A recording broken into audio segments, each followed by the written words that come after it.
essa grandeza por essa. E multiplicar novamente pelaquela constante que todo mundo sabe, que é quanto? 0,52. Com isso, a gente vai ter o volume. E esse volume vai estar em centímetros cúbicos. Tá vendo aqui o 3zinho? Por que é 3? 1, 2, 3. Porque são 3 medidas.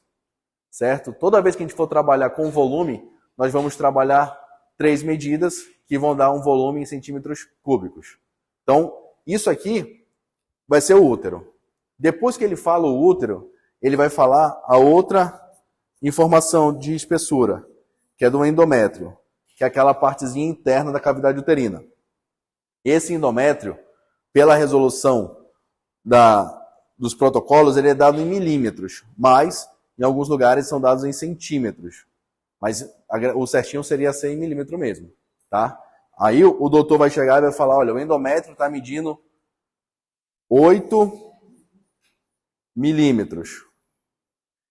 Se lá no trabalho que vocês fazem, eles querem que isso seja em centímetros, esse 8 milímetros vai ser igual a quantos centímetros?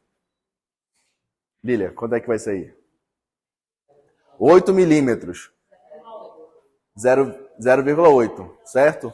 Por que, só lembrando para vocês, por quê? Porque o centímetro está mais para cá, entendeu? O centímetro é maior do que o milímetro. Então, 8 milímetros ou 0,8 centímetros. Essa é a segunda informação que ele vai falar para vocês. Falou 3 medidas do útero, ele falou o volume ou não.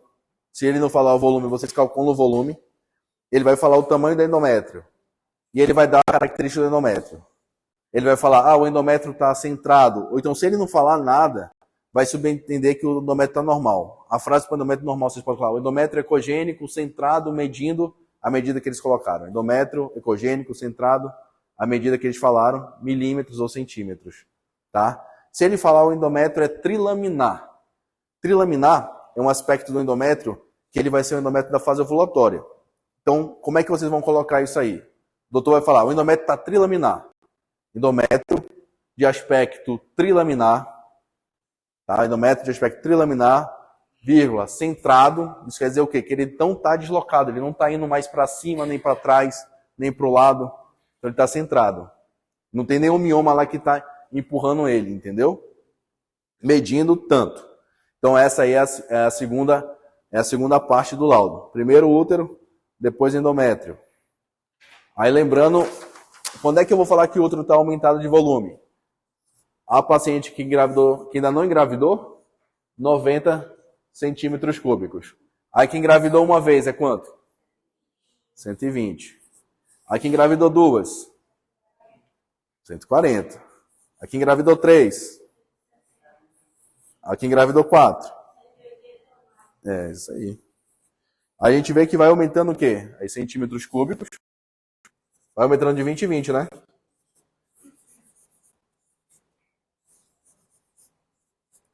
E aí a gente vai... Então isso aqui é o padrão da normalidade quando a gente fala de volume uterino. É importante para a gente ver esse volume? É importante. Por quê? Os acompanhamentos dos miomas, as escolhas, as propedêuticas médicas ginecológicas, para retirada do mioma ou não, elas se baseiam tanto em volume do útero, quanto em sintomatologia e sangramento. Então, o médico ele vai acompanhar se vai fazer uma histerectomia, lembrando, histerectomia, quando tira o útero fora. Tirou o útero fora, histerectomia. Tá?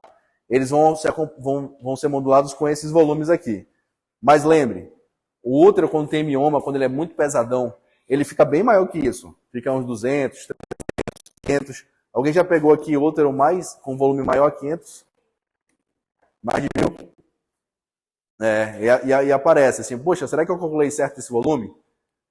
Às vezes, né? Às vezes aparecem assim, esses úteros bem volumosos.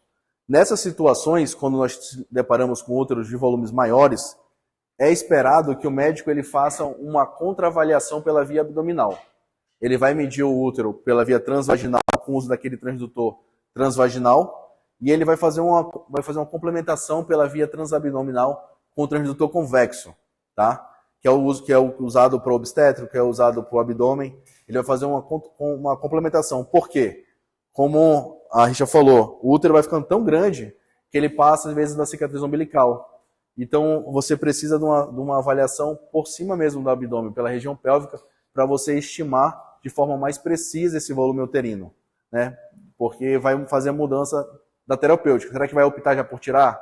Será que vai, vai fazer um tratamento e esse útero está regredindo de volume? Então, essa medida pela via transabdominal em miomas muito grandes, ela também é uma contraavaliação para poder deixar esse volume mais preciso, tá? Os outros itens que que o médico vai falar são 3 medidas também. Ele vai falar, primeiramente, o ovário direito, que vai a mesma coisa, ele vai falar o volume do ovário, sei lá, 3.0, 1.8, 2.5. Lembrando, centímetros. Se ele falar o volume, bom. Se ele não falar, vocês calculam, é a mesma coisa, vezes 0,52, que é a constante, vai dar o volume em centímetros cúbicos. Isso vale tanto para o ovário direito, quanto para o ovário esquerdo.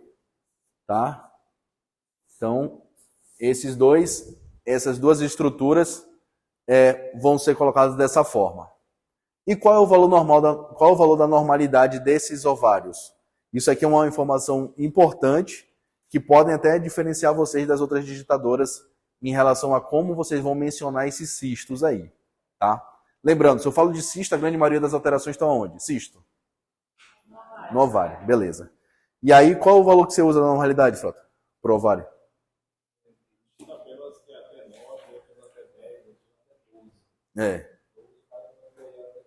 Eu também uso essa até 12. Né? A grande maioria dos mais novos, assim, somos novos, tá? Usam 12, tá? Então a gente usa como essa normalidade o 12. Também eu sou da mesma escola que ele, a gente usa 12. Quando a gente for falar de um cisto, o cisto, vocês entendem que um cisto ele está dentro do ovário. Se eu pegar aqui um ováriozinho, o ovário ele tem basicamente esse formato. O cisto ele